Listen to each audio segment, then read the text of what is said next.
Hello, Canada, and bienvenue.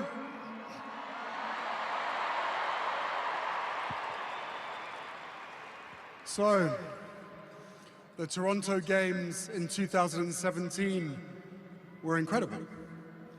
And I'm told that there is pretty much no rivalry between East and West Coast, especially when it comes to sport.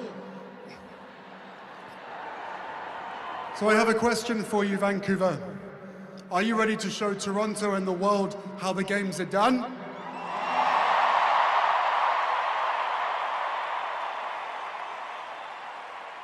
Good. We don't have to go through that again. That was perfect the first time. Thank you. I would like to begin by honoring the First Nations who are hosting this year's games. Lil'wat, Musqueam, Squamish, and Tsleil-Waututh. Heitsap, Kukwilum.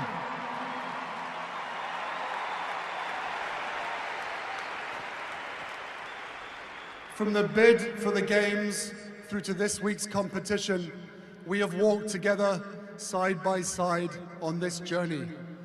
And we are so grateful to you for having these Games on your land. Today and for the next week, Warriors unite.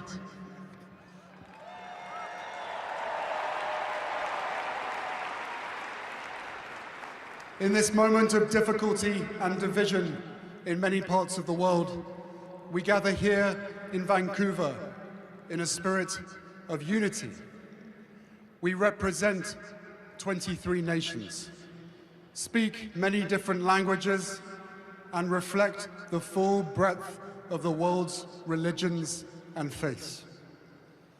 Beyond any differences, here at the Invictus Games, we are grounded in mutual respect, competing fiercely, but believing in one another, supporting one another, and rooting for one another.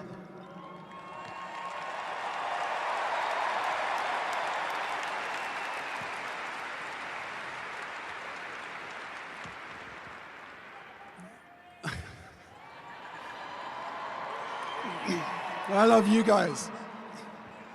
Listen, the games were born more than a decade ago from a promise that I made to myself. A promise to uphold my obligation, a sacred obligation after my own decade and privilege of military service. To do whatever I could to help my fellow brothers and sisters heal, and to champion everything that we stand for.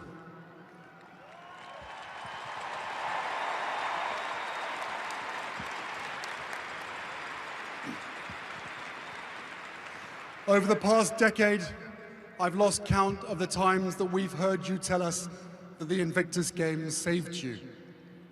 Respectfully, I disagree. Invictus didn't save you. You saved yourself.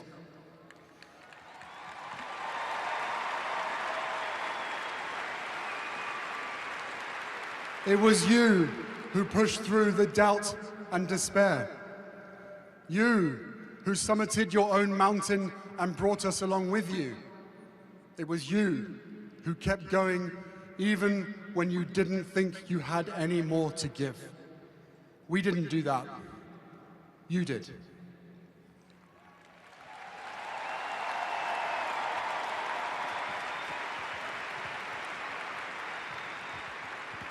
The Games simply reveal what is already within you, that scarcest and most precious of the world's resources, character.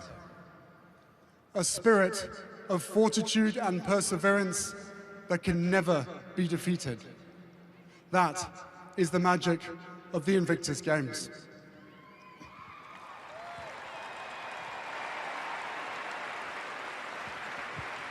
For one of the most powerful ways of healing comes not from the hospital or recovery center, but from having a sense of purpose, a sense of belonging, from being a part of something greater than ourselves.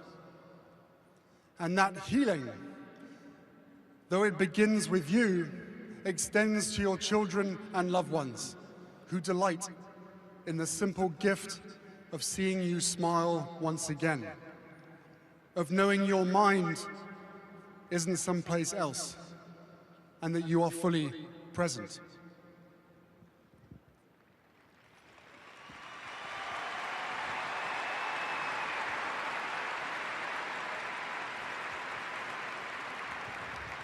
At this moment, when there is no shortage of crises, no absence of uncertainty, no lack of weak moral character in the world, the values you embody, the way you carry yourselves, not only at the Invictus Games, but each and every day, your courage, your resilience, your humanity, illuminate a path forward for us all, and for that, we thank you.